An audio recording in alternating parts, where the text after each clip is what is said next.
Often we hear people challenge us to walk a day in their shoes. But have you ever been asked to live your life looking through someone else's eyes? WBRE 28 and WYOU 22 Eyewitness News reporter Chris Bohinski explains how a simple yes can give someone the gift of sight.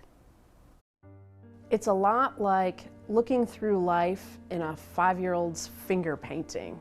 It's just smeary blobs of color. For Samantha Wilcox, much of her life has been blinded due to eye disease. Your life is on hold, you can't do what you want to do, and it's a struggle or it's almost impossible to even leave the house. Globally, there's 12.7 million people that are suffering from corneal blindness. That's where SightLife comes into focus, the world's leading eye bank that gives people a second chance at life through sight-restoring treatments with corneas. That small gift of tissue is life-changing for the recipients. The transparent, dome-shaped, dime-sized cornea needs to be harvested and preserved shortly after someone's death for it to have the best chance of giving someone the gift of sight.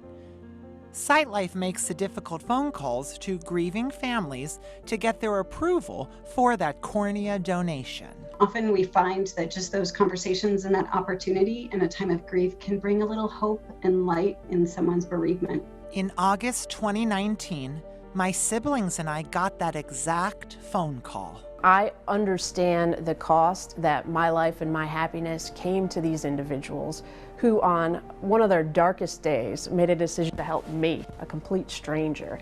The Matterhorn. Wow. Oh, you look so happy. I know, and it was actually a nice warm day. It wasn't too cold in there. Somewhere out there, there's a kid just like me waiting to conquer the world, and all they need is a yes from that donor family. I will miss you until the next time. It'll be a good time. And maybe you see your room when you get home. I love you. I love you. I love you too, Chris. I love love you. spending all this time with you I do too. because we know what the end goal is. Yeah, getting home.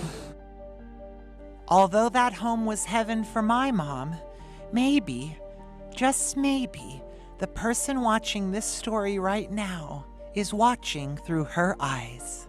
Just say yes to the gift of sight. Wow, such a moving and powerful story, Chris. Thanks for opening us up to that.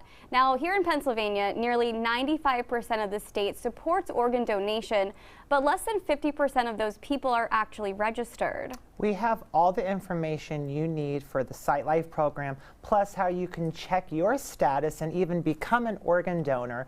All you have to do, it's right there on your screen, visit pahomepage.com.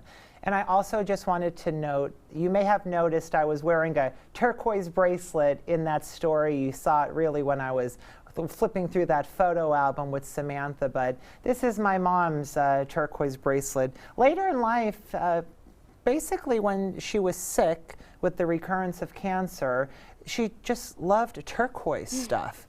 When we made Christmas ornaments, she wanted turquoise glitter for these ornaments.